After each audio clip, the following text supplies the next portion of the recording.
Hi, this is Dee at Aloha Astro, and we're taking a look at a full moon in Virgo with a total lunar eclipse. And this is occurring March 13th and 14th when we'll be feeling the energy. The exact time of that eclipse is occurring. Let's take a look at what space weather says in case you do want to go out and see it. If you are in the United States, this tells you what your prospects are weather-wise for actually being able to view it. And supposedly the entire United States is under this total lunar eclipse where we are able to see it if the weather's agreeing with you.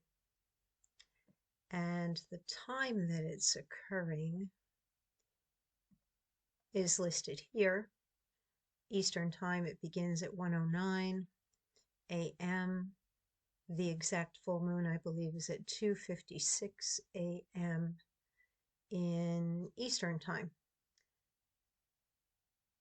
So here it gives you the time of the total eclipse, 2:26 a.m. Eastern time, early Friday morning, corresponds to 11:26 p.m. Pacific time, late this evening. Totality will last 66 minutes. Let's take a look at the forecast that I've written for this lunation. So that will be occurring, excuse me, at 23 degrees, 57 minutes of Virgo, which is a mutable earth sign ruled by the planet Mercury. And we have a full moon total lunar eclipse in Virgo, Thursday, March 13th and Friday, March 14th. Brings problems or areas of your life requiring attention to light, while offering the discernment, ingenuity, inspiration, faith, and determination to do the seemingly impossible, or to improve conditions through the best means available to you, as the moon forms a mutable T-square aspect pattern with the Sun, Saturn, and the North Node all in Pisces and Jupiter in Gemini on Thursday, which falls away by evening, as the moon sets up a beautiful geometric aspect combination of a grand trine, a kite, a mystic rectangle, and a castle involving the Pisces planets, Mars in Cancer, Uranus in Taurus, and Pluto in Aquarius on Friday. The shift in aspect patterns from one of pressure and challenge to multiples of support opportunities and solutions flips the perspective of Venus retrograde conjunct Mercury in Aries, squaring Mars in Cancer, and the lingering square between Jupiter and the Pisces planets, to accepting what you have been given to work with, even if not fully to your liking, and opening your mind to alternatives you were not able to entertain when in resistance. It is helpful to spend time in a liminal space where earth meets water at this powerful eclipse. It will raise your vibration and increase your receptivity to any messages your body, mind, and soul are sending you. If you are using this Virgo full moon and eclipse to work on manifesting, begin by writing a gratitude list of what you already have and give some of what you wish to receive. I chose the painting here of Venice because something in me was just saying, this is really the feeling of Venice. And then I began to think of Venice. I've never been there. I would love to be there. It always seems to be a very magical place to me. And I was curious about how did they build to actually have the water right up to the buildings like that? Like, what are these buildings sitting on?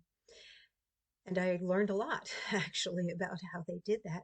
It's absolutely amazing, the ingenuity of man's mind and the ability to work with limiting conditions to be able to create something of such lasting magnificence and beauty. To me, this city is literally just the epitome of some sort of alchemical magic. And of course, I'm sure it's highly romanticized as well, but I don't doubt that if I am ever fortunate enough to be in Venice, that I'm going to feel the energy I expect to feel there, because this is something magical and something extraordinary. When I look at the chart for this full moon and this eclipse, and eclipses will always bring something to light that's been hidden or bring a new level of awareness as a result of that eclipse. It can be a pivotal, life-changing moment too. You might make some major decision after this eclipse takes place. But the power in it, already we have the intensification of emotions that always comes at a full moon as things come to a head and we suddenly know that we want to follow our emotions and take some actions based on what we're feeling.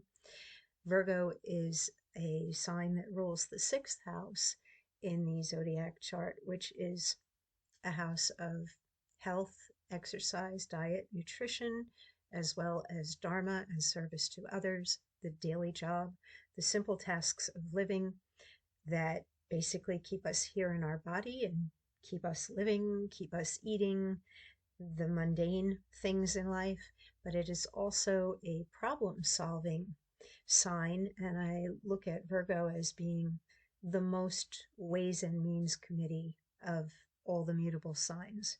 It observes, discerns, sorts, and organizes and prioritizes, eliminates what is not necessary, and then utilizes the best possible tool to find the solution to the problem. It's an excellent go-between sign as well in being able to usually work out compromises and workable solutions between people, similar to the sign that follows, Libra, but in a much more, I would say, truthful and practical way. Not that Libra is necessarily lying about things, but often there can be the strategizing over who gets what and how much and why is somebody doing something.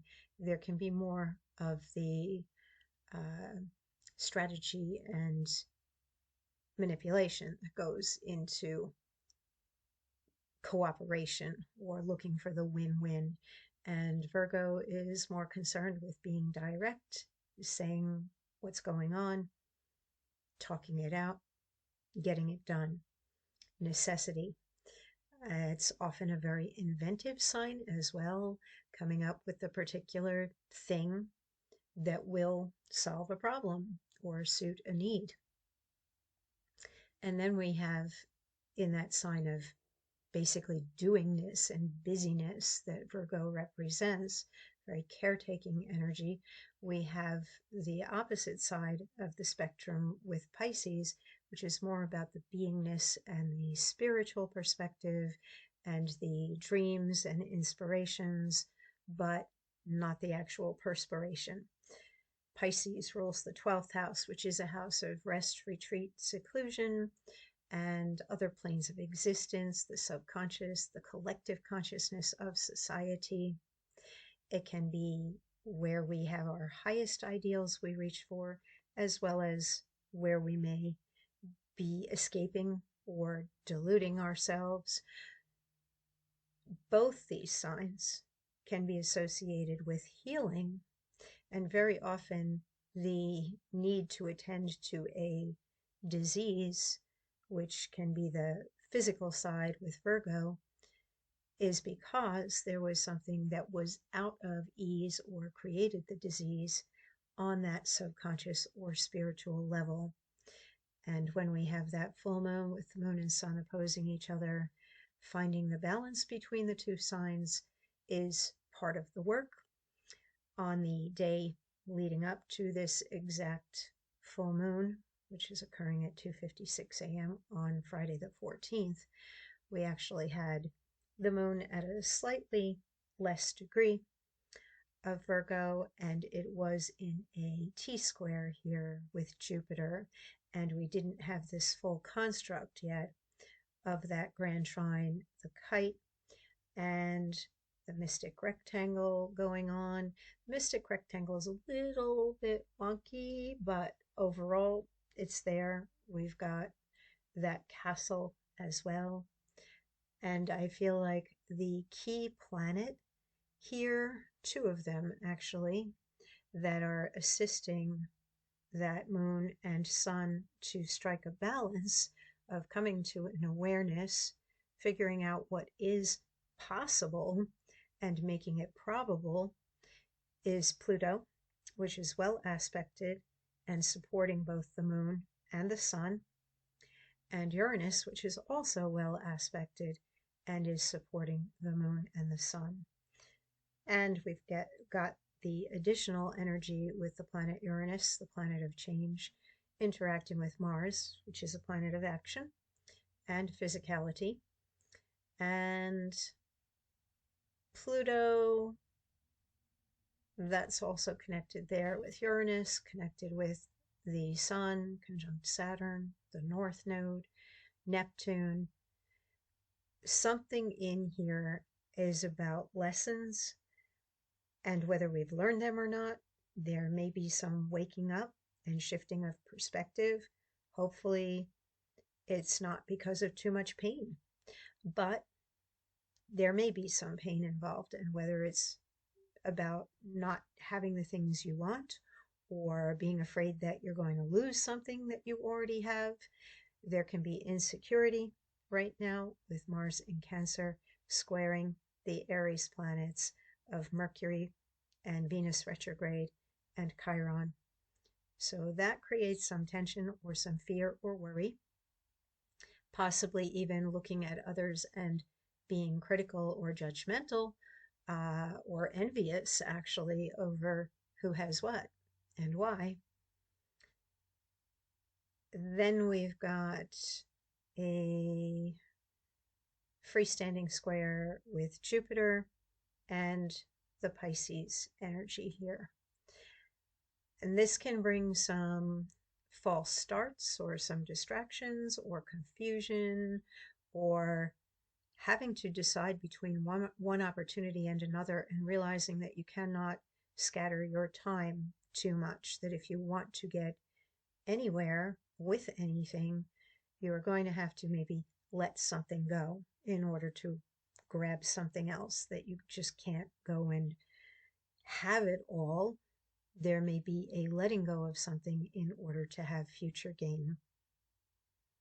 Some people may have to take a risk on a financial level because we do have both Pluto and Uranus in this configuration, possibly having some effect on finances and the risks being taken financially to let go of something, but have the uncertainty as to whether what you're investing in or that new job you're going to or the house that you're buying or whatever you're thinking of doing, should I do it or should I not?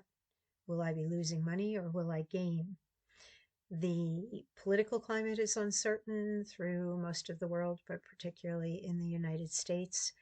And it is possible that there would be a government shutdown. We right now have Venus retrograde. We are having Mercury turn retrograde as well.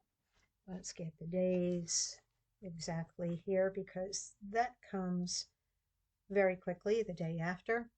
On the 15th, we have Mercury retrograde in Aries.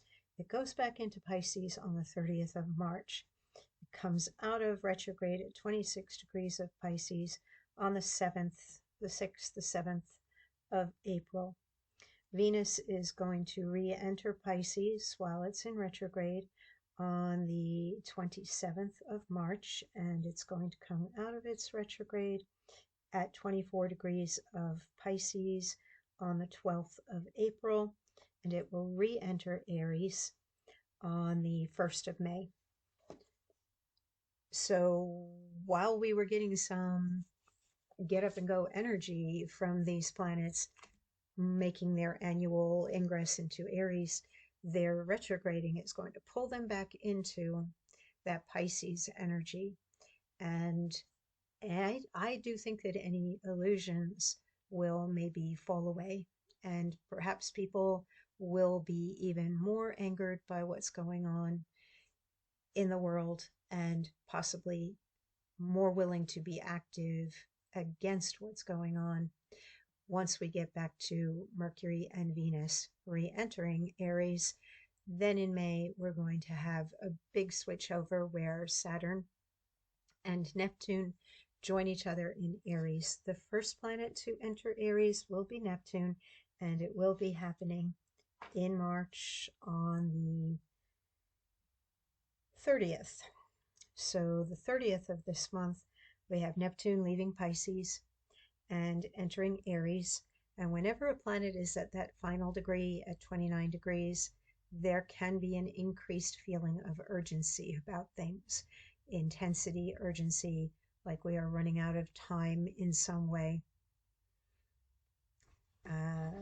We will have to see if conditions are improving when we get to that third week in May, or if basically I think people have to unify. They have to organize using Pluto and Aquarius, and then they have to unify, or there will be structured power and force that is turned against the people.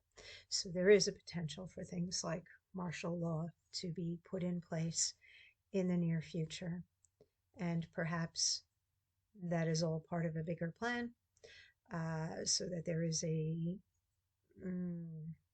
reworking of the balance of power within the structures that govern society, that we need something to resist against and rebel against.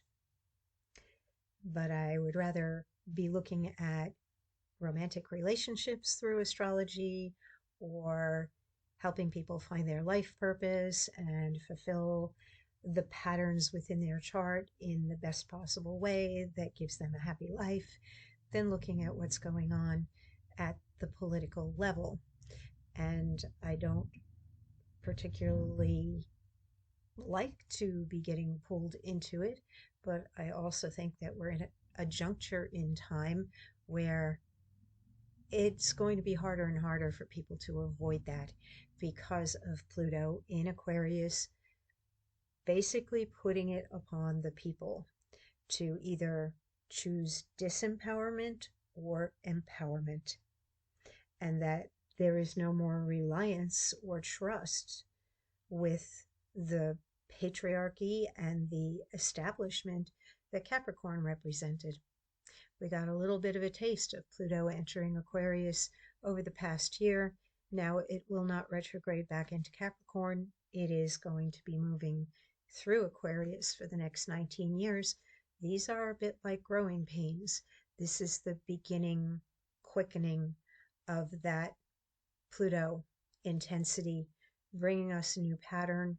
And no matter where you have it in your own natal chart, it will, of course, intensify that area of life and give you a new perspective on it that shifts from that Capricorn perspective to the Aquarius point of view. But the collective of society will also be feeling that Pluto in Aquarius. Ultimately, Aquarius represents or seeks truth, and that is possibly what we can hope to achieve from that.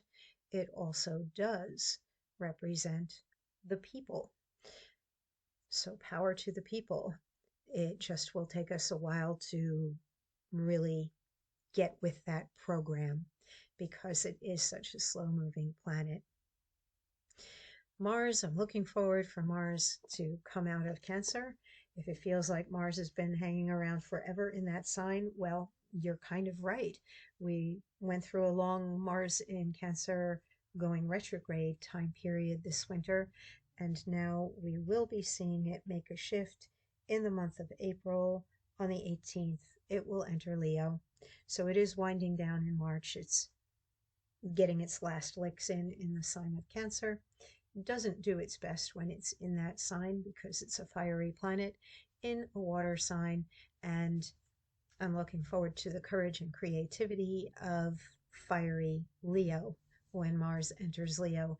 I do think that's going to help uplift people's moods. Right now, I feel like that Mars in Cancer has people concerned about basic things like food and housing and family and protecting what they already have. And the square that Mars has been creating with Chiron is not particularly comfortable, and it will continue to be a square as long as we have those fast-moving planets of Mercury and Venus lining up to be moving forward in Aries. Once they get into Taurus, then that's going to diminish a little bit, and we'll see what June brings after the big shift in May.